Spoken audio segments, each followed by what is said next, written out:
Your super balance can look exactly right and still be quietly wrong.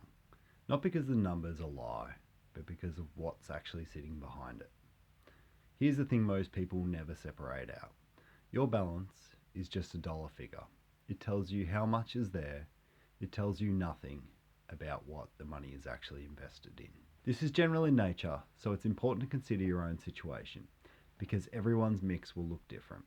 But the pattern I'm about to walk through shows up constantly. Most people set their super mix up once, when they joined a fund or rolled one over or ticked a box years ago, and then never touched it again.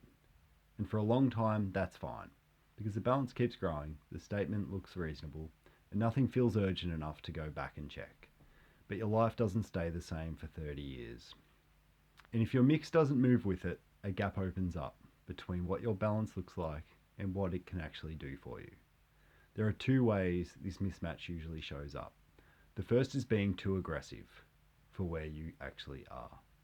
Someone in their late 50s who's still sitting in a high growth option because that's what they were put in 20 years ago and it's never been reviewed. That's fine while retirement is decades away. But it's a different conversation when you're 5 years out and a sharp downturn right before you need to draw on it can do real damage to the plan that was otherwise solid. And this one's worth a specific mention.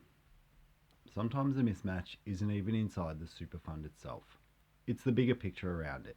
Someone might be sitting in a growth option and assume that means they're heavily exposed to risk.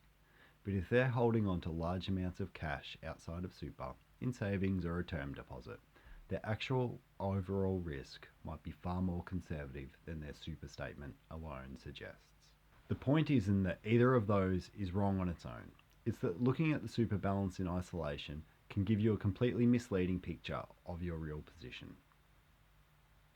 The second, and this is the opposite, and it's just as common, being too conservative too early.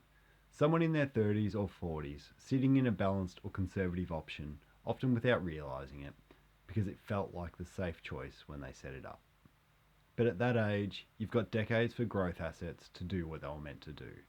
Sitting too conservatively that early doesn't protect you from anything. It just quietly costs you growth you had plenty of time to recover from. And the consequence of that is an abstract.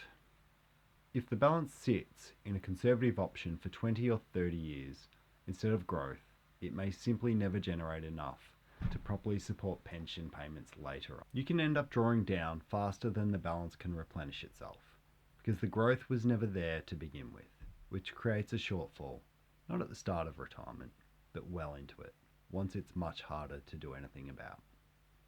That's the real cost of being too conservative too early. Not a missed opportunity in the abstract, a balance that quietly can't sustain what it's eventually asked to fund. Too aggressive, too late. Or too conservative, too early.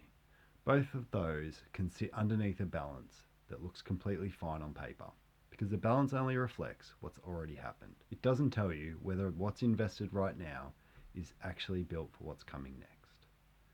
This matters more the closer you get to actually needing the money. Early on, a mismatch is a slow leak. You've got time to notice it and correct course. Close to retirement, a mismatch can turn into a much sharper problem, much faster, because there's far less time to recover from getting it wrong. So what do you actually check? Not the balance, the mix. Log into your fund and look at what option you're actually in. Growth, balanced, conservative, or something custom. And ask whether that still matches where you are now. Not where you were when you set it up. If you haven't looked at this in the last few years, there's a reasonable chance it no longer matches. Not because anything went wrong, just because life moved and the setting didn't. But if you've been judging your super purely by the balance, it's worth taking 5 minutes to check what's actually behind that number. If you'd like help working out whether your mix still fits where you are, I work with Australians in exactly this position. You can find details below.